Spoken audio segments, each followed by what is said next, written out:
चलिए बाबा, गाड़ी निकाल लीजिए, देर हो रही है।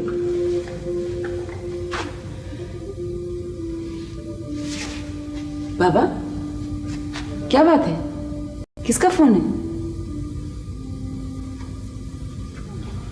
बाबा, किसका फोन है?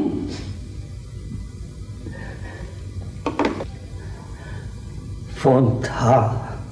रॉन्ग नंबर होगा। चलिए छोड़े, देर हो रही है। देर तो हो गई, बहुत देर हो गई तो काफी वक्त है। वक्त तो था, लेकिन चले गए दोनों। कौन? अस्पताल से फोन था। अकबर मियाँ कह रहे थे कि दोनों बच्चों को एयरपोर्ट पर छोड़ कर जाते हुए कार की टक्कर हो गई, बिल्कुल तबाह हो गई। किसकी बात कर रहे हैं आप? फरीदा बीबी और राहिल मियाँ की। गलत सुना होगा आपने। आपको कम सुनाई देता है, कुछ का कुछ सुन लेते हैं आप। मत उठाया करे कोई फोन, मत सुना करे बातें। जुबी, जुबी।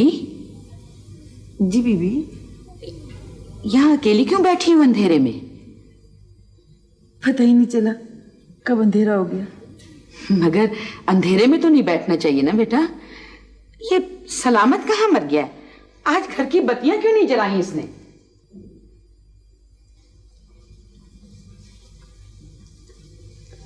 अरे न मुंह धोया न कंघी की। बीबी, मैं कौन सा बार बार मुंह धोती हूँ या कंघी करती हूँ? आपको तो पता ही है मैं कितनी काहिल हूँ। पता है बेटा मुझे। जब तुम पैदा भी नहीं हुई थी ना, तब से इस घर में हूं। एक जमाना हो गया है। मैं तुम्हें नहीं जानती क्या? जब बड़ी बेगम साहब का इंतकाल हुआ, तब तुम दोनों मेरे साथ ही सोया करती थी। सारी रात कमरे की बत्ती जलती रहती थी। फिर जब फरी की शादी हुई और बड़े साहब इस दुनिया से चले गए, तब तुम समझदार हो गई थी। तब भी 4 साल तक सारे घर की बत्तियां जलती रहती थी। ऐसा लगता था जैसे अंधेरा टल गया है। मगर अब फिर सारी बत्तियां बुझ गई हैं। मैं भी तुम्हारी तरह सर पकड़ के एक कोने में बैठ गई थी, जैसे कमर ही टूट गई हो। हाथ को हाथ नहीं सूझ रहा था। मगर फिर मैंने सोचा मैं भी कितनी पागल हूं। मेरे पास तो अब भी बहुत उजाला है। तुम हो, ज़ारा है, सनिया है। तुम सबकी रोशनी अब भी बहुत है मेरे बुढ़ापे के लिए बेटा। हाँ बीबी। अच्छा चलो, मैं खाना लगवाती हूँ, तुम उन दोनों को बुलवाओ। सब थोड़ा थोड़ा खा लेंगे ना तो अच्छा होगा।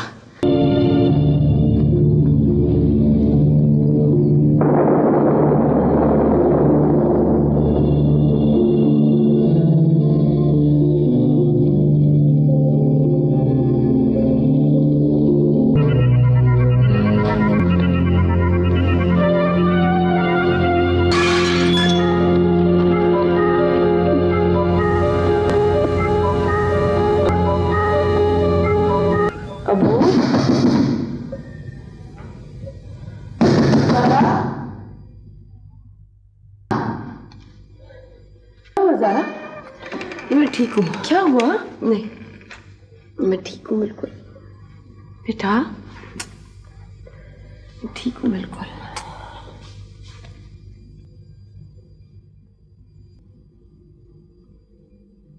तुम बोलती क्यों नहीं हो? तुम इतना चुप रहती हो ना तो मुझे डर लगने लगता है। सनिया प्लीज। मुझे तंग मत करो, मैं नहीं बात करना चाहती किसी से। तुम ऐसा करोगी तो फिर मैं क्या करूंगी? तो मत बोलो, क्या जरूरत है बोलने की? कौन सुन रहा है? जी मेरा भी यही चाहता कि मैं सारे जमाने को धक्के देके दूर फेंक दूं, सारी जबानों पर ताले डाल दूं, ताकि ना कोई बोल सके ना कोई देख सके। तो मैं कुछ नहीं कर सकती। तुमसे ज्यादा बुज़दिल हूं। मैं बाबा का दिल नहीं दुखा सकती, बीवी को दुख नहीं दे सकती, आनी को हर्ट नहीं कर सकती। मगर मेरा जी चाहता है मैं जमाने को अच्छी तरह हर्ट करूं, इतना हर्ट करूं, इतना हर्ट करूं जितना हम हुए। मगर इसमें और लोगों का क्या कसूर है?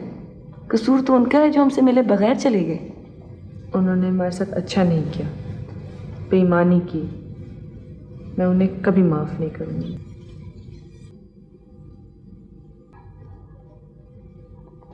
अगर ऐसा हो कि हम आपस में बातचीत कर लिया करें तो ना इतनी घबराहट हो ना इतना सन्नाटा, है ना? अच्छी नहीं लगी बात? ना भी लगी हो लेकिन करनी तो है। सुना तुमने? वरना मैं तुम दोनों का हशर कर दूंगी। चलो उठो, तैयार हो जाओ, हम थोड़ी देर के लिए बाहर चलते हैं। खबरदार, जब तुमने मना किया तो 5 मिनट हैं तुम्हारे पास। मैं तैयार होकर आती हूँ। चलो उठो।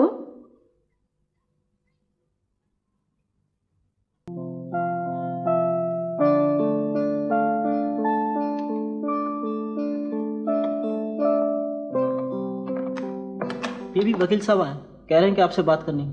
मुझसे? जी हाँ। उनको बिठाओ, हम आते हैं। अच्छा जी। अकबर साहब आए हैं, तुम दोनों ड्राइंग रूम में आ जाओ। क्यों? आनी प्लीज, मैं कहीं किसी के पास नहीं जाऊंगी। वो तुम दोनों से कुछ बात ही करना चाहते हैं। हमने नहीं सुनना। उनसे क्या, उन्होंने जो कुछ कहना है वो आपसे कह दें। कोई हरज नहीं है सुनने में, वो इतनी दूर से इसीलिए तो आए हैं। प्लीज आनी, आप उनसे कह दीजिए कि हमें इस बात से कोई दिलचस्पी नहीं कि हमें क्या मिला है और क्या नहीं। हमने नहीं सुनना। मैं समझती हूँ तुम क्या कहना चाह रही हो, लेकिन जिस तरह वो सब कुछ सुनने में तुम्हें दिलचस्पी नहीं है, मुझे भी नहीं है। और शायद अकबर साहब को भी वो सब कुछ बताना बहुत मुश्किल लग रहा हो, लेकिन कुछ बातें बहुत ज़रूरी होती हैं, उन्हें हम किसी तरह अवॉइड नहीं कर सकते। आप ये फाइलें देख लें। मैं जानता था मगर इतना अंदाजा मुझे नहीं था। तो इसका मतलब है कि आप ठीक समझिए, ये घर और इसकी बेशतर चीजें कर्ज में निकल जाएंगे। लेकिन ये हुआ कैसे? भाई इतने मशहूर फिल्म स्टार थे, 50 से ज्यादा उनके पास फिल्में थी, ये किस तरह मुमकिन है? फिल्म लाइन अजीब जगह है। यहाँ जो कुछ नजर आता है वो अक्सर होता नहीं है, और रुपया जिस तेजी से आता है उसी तेजी से चला भी जाता है। आमदनी चाहे कुछ हो, खर्च चौगुने होते हैं। लेकिन इतना कर्ज इस तरह हुआ कि जितनी फिल्में उनके पास थी, इस पे उन्होंने पहले ही कर्ज ले रखा था इस घर के लिए, और घर ऐसा बनाना चाहते थे जैसा उन्होंने सोच रखा था। जाहिर है इस किस्म का घर बनना आसान ना था, इस पर बेशुमार रुपया खर्च हुआ, और वो अपने शौक की तकमील के लिए खर्च करते चले गए। लेकिन अब क्या होगा? जाहिर है 25 लाख का कर्ज उतारना मुमकिन नहीं। जफर साहब जिन्होंने मकान बनवाया वो राहिल साहब के बहुत गहरे दोस्त थे, और लाखों का कर्ज तो उन्हीं का है इस मकान पर। बेहतर यह है कि आप ये मकान उन्हें वापस कर दें। मकान वापस कर दें?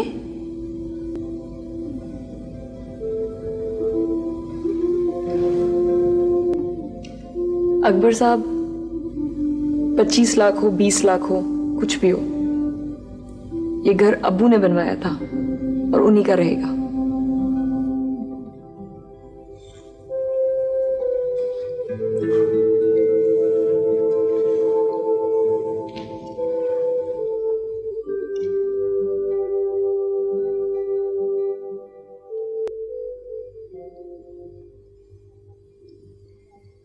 ऐसा करते हैं, कराची चलते हैं। कराची क्यों? मैं जो जा रही हूँ तुम दोनों भी चलो। आप क्यों जा रही हैं? बहुत से काम है, फिर मैं सोचती हूँ कि यहाँ रहने से फायदा क्या, तीनों चलकर वहीं रहते हैं। आप कहना क्या चाह रही हैं? मैं क्या कह सकती हूँ, मैं तो तुम दोनों से भी गई गुजरी हूँ। सारी जिंदगी ना कुछ जमा किया ना रखा, और अगर जमा भी करती तो 20 लाख रुपए इस उम्र में जमा करना नामुमकिन था। तो कराची चलते हैं, मेरा अपना जाती ख्याल है। जिंदगी अच्छी भली गुजर जाएगी, तीनों मिलकर रहेंगे। और घर का क्या होगा? घर इतना अहम नहीं होता, लोग अहम होते हैं। लोग अगर चले जाएं तो बहुत फर्क पड़ता है, लेकिन अगर घर चला जाए तो आहिस्ता आहिस्ता दूसरा घर अपना हो जाता है। बात घर की नहीं है, अम्मी और अब्बू के घर की है, और ये घर किसी और का नहीं हो सकता। मैं अंकल जफर से बात करूंगी, वो अब्बू के दोस्त हैं, इतने अरसे से हमें जानते हैं, कुछ तो ख्याल करेंगे। और सुनाओ, तुम्हारी पेंटिंग का क्या हाल है? कुछ कर रही हो या नहीं? देखो बेटे, अपना ख्याल रखा करो, बहुत कमजोर होती जा रही हो। तुम्हारी आंटी बता रही थी कि तुम कुछ खाती नहीं हो। यह गलत बात है। जिंदगी और मौत खुदा की तरफ से होती है, उस पर हमारा कोई इख्तियार नहीं होता। बस इख्तियार इतना कि रो धोकर बैठ रहे हैं, लेकिन अपनी जिंदगी खत्म करने का फिर भी इख्तियार नहीं। अंकल, अकबर साहब कह रहे थे कि हमारे मकान पर आपका बहुत कर्ज है, इसकी वजह से शायद वो मकान हमारा ना रहे, आप वापस ले लेंगे।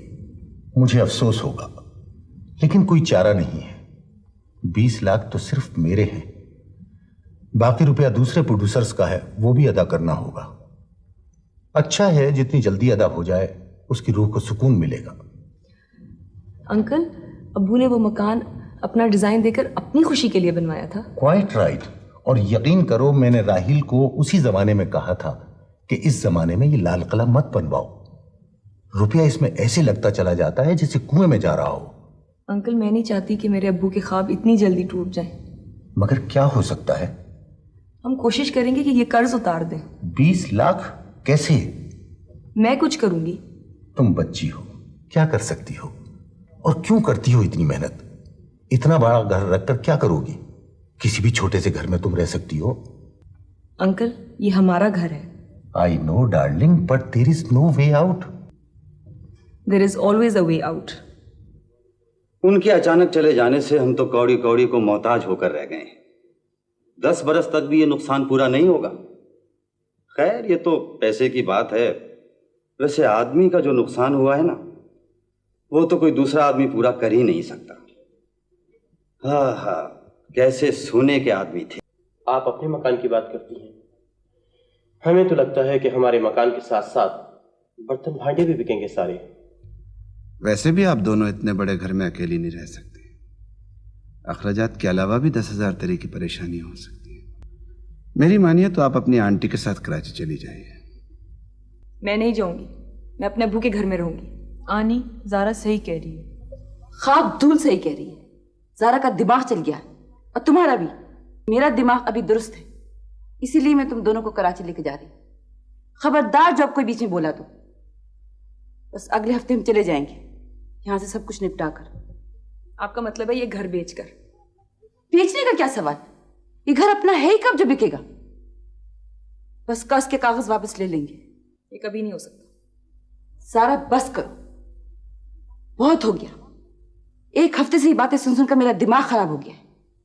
जहां जहां तुम जा सकती थी गई, जिन जिनसे तुमने बातें करनी थी कर ली, अब कुछ नहीं रहा है। सब के सब खुद गर्ज और जलील लोग थे। मैं सोच भी नहीं सकती थी कि जफर अंकल इतना बदल जाएंगे। कितना प्यार करते थे, हफ्ते में कोई 4 मरतबा आते थे, घंटों बैठे रहते थे। आई एडमायर यू ज़ारा, तुम इस सदी की सबसे बड़ी आर्टिस्ट बनोगी। भाई राहील, तुम ज़ारा को यूरोप भेजो, इसे आर्ट सीखना चाहिए। अगर तुम नहीं भेजोगे तो मैं भेजूंगा अपनी भतीजी को, स्टूडियो बनाऊंगा इसके लिए शानदार सा। विश कहीं से मेरे पास 20 लाख रुपए आ जाए तो मैं उनके मुंह पे मार दूं। हम ऐसा ही करेंगे, फिक्र मत करो।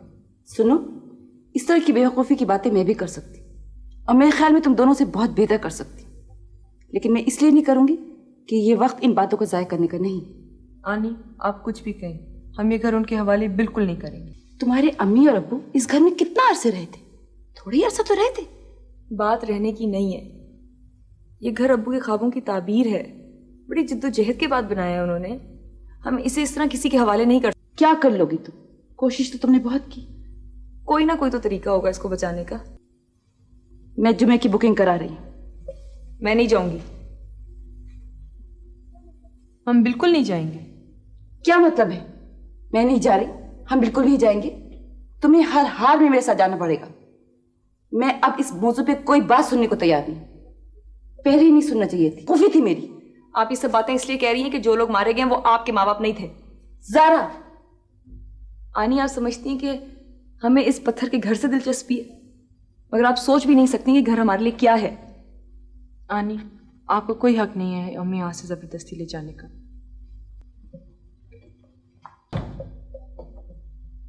अगर आप कराची जाने की बात करेंगी तो मैं नहीं सुनूंगी। ज़ारा, बेवकूफ़ी की बातें मत करो।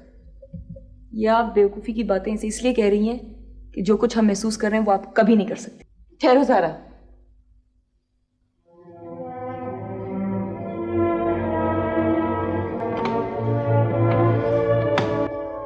ज़ारा, जो तुम आज महसूस कर रही हो वो मैं बहुत पहले कर चुकी हूँ। फर्क सिर्फ इतना है कि मैं उस वक्त 8 बरस की बच्ची थी, अकेली थी। मेरी बहन मुझसे बहुत दूर थी और तुम्हारी तरह मेरी कोई बहन मेरे साथ साया की तरह नहीं रह सकती थी। इसीलिए मुझे हॉस्टल भेज दिया, जहाँ मैं बरसों रातों को तकिए में मुँह छुपा कर रोती रही हूँ। मेरा भी घर था, लेकिन जहाँ मैं भी नहीं जा सकती थी। मैंने भी गैरों को अपने घर में रहते देखा है, लेकिन ये सब किसी इंसान ने मेरे साथ नहीं किया था। ये तकदीर के फैसले, और तकदीर के फैसलों के आगे अगर हम चाहें भी तो सर नहीं उठा सकते। आज जिसकी मौत पर तुम चीख सकती हो, चिल्ला सकती हो, वो मेरी बहन थी। इस दुनिया में मेरा वाहिद रिश्ता, लेकिन मैं तो उसकी मौत पर रो भी नहीं सकी हूं। इसलिए कि मुझे उसके दोनों बच्चों के आंसू पोंछने से फुर्सत नहीं थी। लेकिन इसका मतलब ये नहीं कि मेरा कुछ नहीं गया। मेरा तुमसे ज्यादा नुकसान हुआ। तुम्हारे लिए तो मैं मौजूद हूं, लेकिन मेरे लिए इस दुनिया में कोई भी नहीं। और जाहिर है ये बात मैं अपने सिवा किसी को बता भी तो नहीं सकती।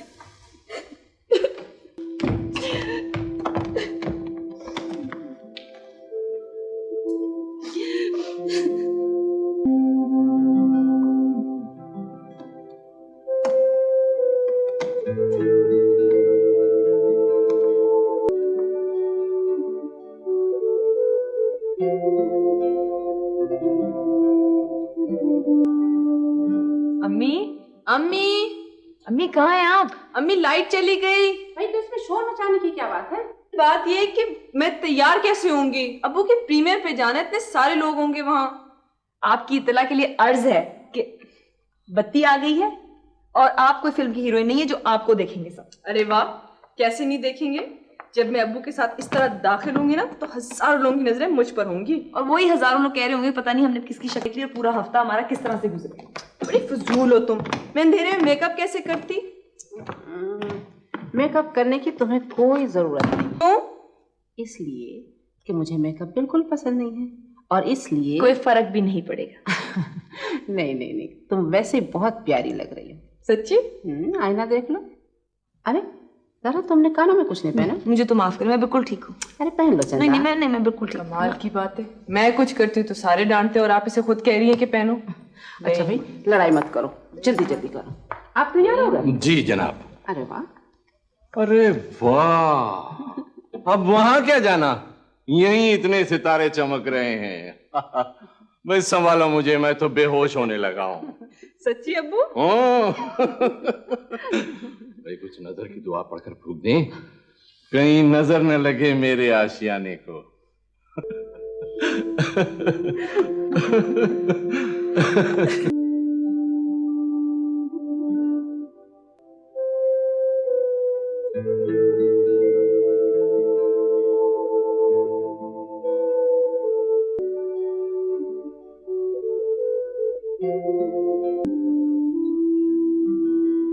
अरे वाह वाह, कमाल हो गया।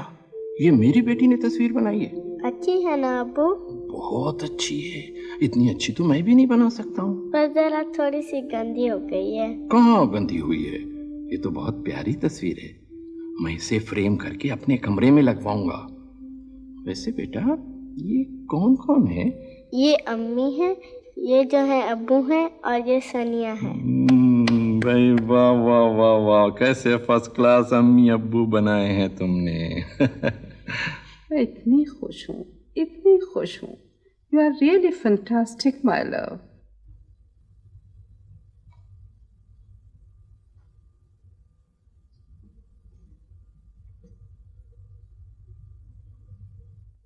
देखो भाई, किसी का कमरा बने या ना बने, लेकिन सबसे पहले हमारी ज़ारा बेटी का स्टूडियो बनेगा। अरे तुम देखना तो सही, तुम्हारा अंकल कैसा शानदार स्टूडियो बनवाता है तुम्हारे लिए। अभी तो मैंने इसी कमरे को स्टूडियो बना दिया है, लेकिन बाद में बेसमेंट में ऐसा स्टूडियो और वर्कशॉप बनवाऊंगा कि पूरे मुल्क में नहीं होगा किसी के पास।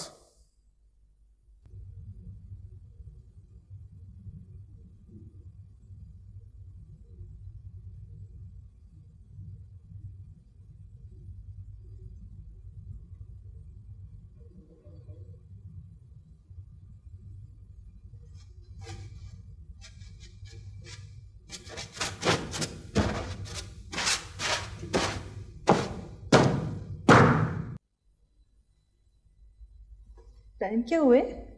10 बज गए। कहाँ जा रही हो? अब उठ गई हो तो नीचे नाश्ते पर चली जाओ, आनी इंतजार कर रही है। तुम कुछ छुपा रही हो मुझसे? क्या मतलब?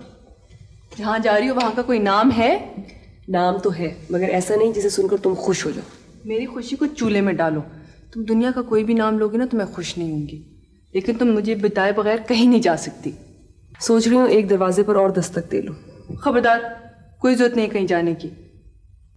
इतने दरवाजों पे दस्तक दे चुकी हूँ कि अब एहसास ही बाकी नहीं रहा। सोचती हूँ एक और को आजमा लो। कोई जरूरत नहीं है किसी को आजमाने की। सुनो, इस तरह लोगों को आजमा कर उनके असल चेहरे देखकर मुझे बहुत इत्मीनान हो रहा है। याद है बचपन में जब हम अपने टूटे फूटे खिलौने खिड़की से बाहर फेंक देते तो कितना इत्मीनान होता था। बिल्कुल वही कैफियत है।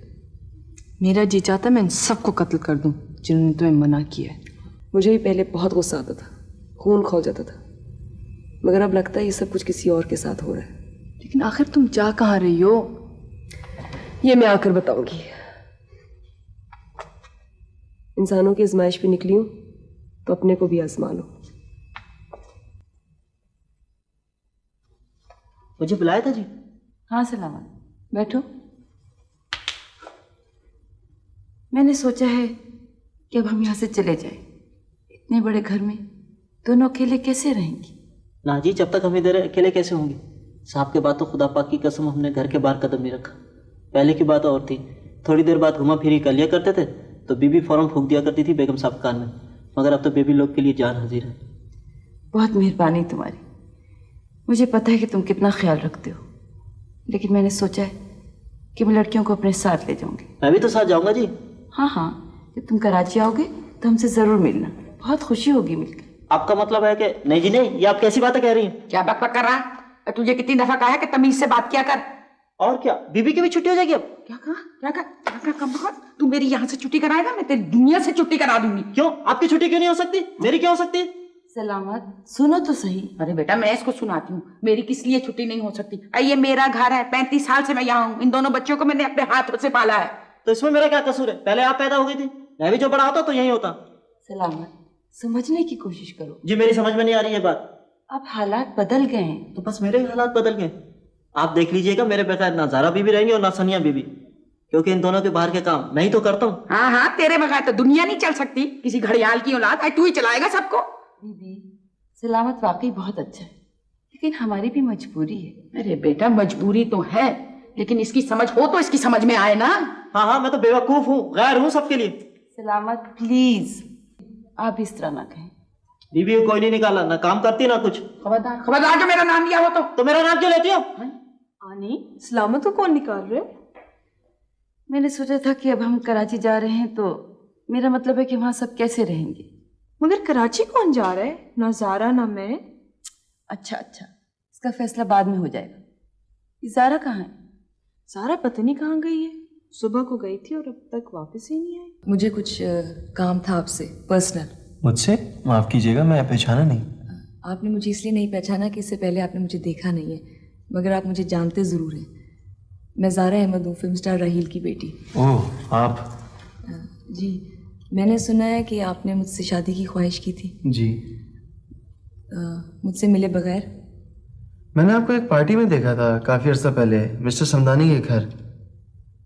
आपके वालिदैन का हादसे का सुन के बहुत अफसोस हुआ था मुझे। मैं आपसे मिलने का बहुत ख्वाहिशमंद था। एक दो बार आपके घर भी गया, लेकिन आप नहीं मिली। फिर आपने शायद मना कर दिया।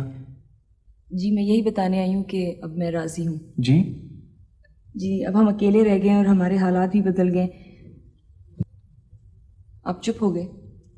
नहीं नहीं, मैं तो ये कहना चाह रहा था कि ये तो मेरी इंतहाई खुशनसीबी है, लेकिन सुनिए, अभी जवाब मत दीजिए, सोच लीजिए। कल शाम घर आकर बताइएगा। कल शाम? जी, कल शाम 6 बजे। मैं इंतज़ार करूँगी। आप रुकिए तो। जी नहीं, मुझे घर जाना है। वहाँ किसी को मालूम नहीं है कि मैं यहाँ आई हूँ। मैं आपको छोड़ दूंगा। शुक्रिया, मैं जिस तरह आई थी उसी तरह चली जाऊँगी। हेलो आनी, कहाँ से आ रही हो? मैं ज़रा सैर को गई थी। I am not a fool Zara Ahmed, please stop it. I am sorry. सुनो ज़ारा, मैं तुमसे एक बात करना चाहती हूँ। नॉट अगेन, फिर कभी सही। मैं वो बात नहीं कर रही। आनी, मैं कोई भी बात नहीं सुनना चाहती, प्लीज। फिर तुम कनौतियों की तरह बैठी हो, जहर लग रही हो मुझे, जैसे दरख्त पर कोई उदास उल्लू लटक रहा हो। आनी, आप ज़ारा को समझा लें, वो बिल्कुल बदल गई है, बहुत खुफिया हो गई है। क्या किया उसने? पहले हर बात मुझे बताती थी, अब बिल्कुल नहीं बताती। कोई बात ही नहीं करती, बहुत कम बोलती है। कोई हर्ज नहीं कम बोलने में, और तुम भी कम बोला करो। खैर छोड़ो, आज मुझे एक बहुत ब्राइट आइडिया है। मैं तो हैरान हूं कि इससे पहले मैंने क्यों नहीं सोचा। बस अब मसला हल हो जाएगा। कैसे? मसला कैसे हल हो जाएगा? भाई, मसला सिर्फ इतना ही सा है ना कि अगर हमारे पास 10-20 लाख रुपए हों तो हमारी जिंदगी इस तरह कलाबाजियां ना खाती फिरे। ये जरा सी बात है, 20 लाख रुपए। ऐसे लगता है जैसे कोई कहे कि आसमान से सूरज उतार लो। तो मैं क्या कह रही हूँ और तुम क्या बोली जा रही हो? बस अब तुम बिल्कुल चुप बैठोगी। हाँ सुनो, मैंने ये सोचा है कि मेरा पुराना सा जो दकियानूसी कब्र मसीह का जो घर है ना, मैं इसको बेच देती हूँ। शर्त या 10-12 लाख रुपए तो उसकी मिल जाएंगे। बाकी रहा और पैसों का मसला, तो जो मेरे भारी भारी बेतुके से गाय भैंसों वाले जेवर है ना बैंक में पड़े हुए, उन्हें भी बेच देती हूँ। वो भी दुआएं देंगे, चलो सवारत लगे। नहीं आनी, ऐसा नहीं हो सकता, ये बिल्कुल नहीं होगा। बकवास नहीं करो, इतना तो ब्राइट आइडिया है। आप ज़ारा से ये बात कहे ना, तो देखें क्या जवाब देती है। अच्छा, तो मैं गैर हूं, अलग? नहीं आनी, ये बात नहीं है, लेकिन एक घर को बचाने के लिए एक और घर बेच दें, अच्छा नहीं लगता। एक का दुख ही काफी है।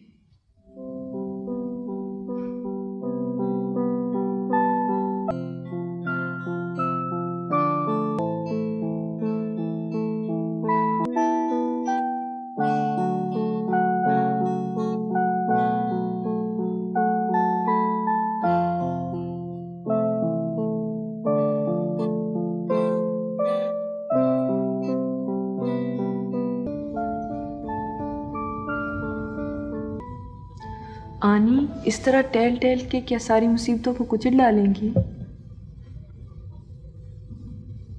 शायद।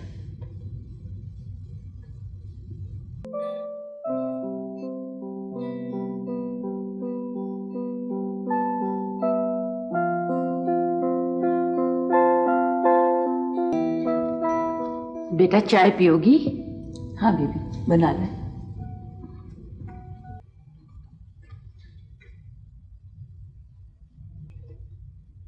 आनी ज़ारा को बुलाए ना, उसे क्या हो गया? उसे कुछ नहीं हुआ, अभी आ जाएगी। कभी कभी ऐसा होता है कि जी चाहता है कि कोई आवाज़ सुनाई ना दे, किसी की सूरत नज़र ना आए, वक्त और माहौल सबसे बेनियाज हो जाए। ज़ारा का भी यही हाल है।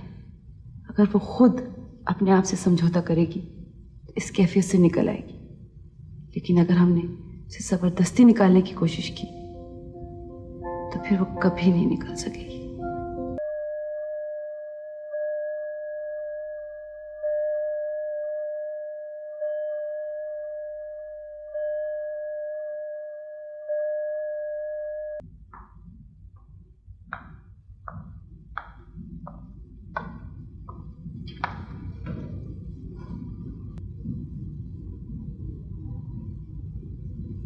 आनी, अंकल अकबर को कल बुला लीजिए। मैंने फैसला कर लिया, हम लोग कराची जाएंगे।